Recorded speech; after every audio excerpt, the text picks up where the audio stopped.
So we got our first screen output, our first basic UI, even though it's of course neither helpful nor pretty, but it's a start.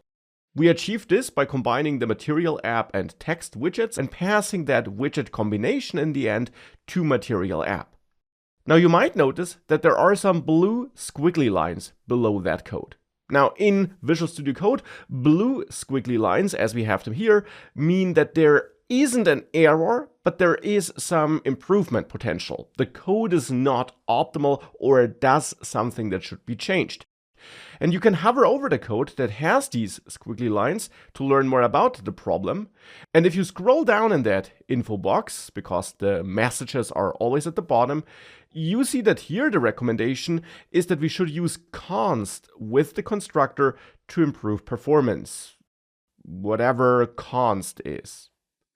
Well, we can get rid of these blue squiggly lines by adding const in front of Material app. But what is this const thing? Well, const is a keyword, as you can also tell by its color. It has the same color as void and import. So it's a keyword provided by Dart, built into the Dart language. And const is a keyword and a feature that exists to help Dart optimize the runtime performance of your application. And how does it do that? Well, if you mark something as const, let's say a text widget that you're using in your app, then this text widget will be stored internally in the memory of the device on which the app runs. And that will always be the case, no matter if you use const or not. Once your code executes, the things that are created by your code, the widgets for example, will be stored in the device memory. But with const, when you then use that same widget with the same text a second time in the app, that existing memory thing will be reused instead of a second memory object being created. So therefore, using const allows Dart to reuse values that are indeed equal and avoids the duplication of data in memory, hence making your app more memory efficient and improving overall performance. Of course, behind the scenes, things are a bit more complex, but that is in a nutshell what's happening. And that's why you should always add const when prompted for it. Now the good thing is, you don't need to learn by heart in front of which widgets you should add const, for example.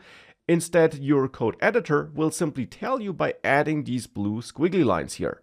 And then you should indeed add const.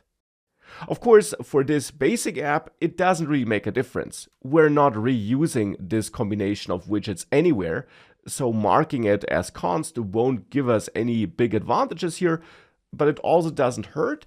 And it's simply a best practice to use const in front of all the values where you can use it. And as you saw, using it in the right places is very simple because your code editor simply tells you. It, for example, also tells you if you're using it in a place where you should remove it. For example, here, if I add it in front of Material app and in front of text, then I get a message here that I'm using const unnecessarily in this place because I'm already using it in front of Material app, which then contains text. So using it in front of text in addition to that is simply redundant and therefore should be removed. But that's in the end what const does. It allows Dart to run your application in a more efficient way.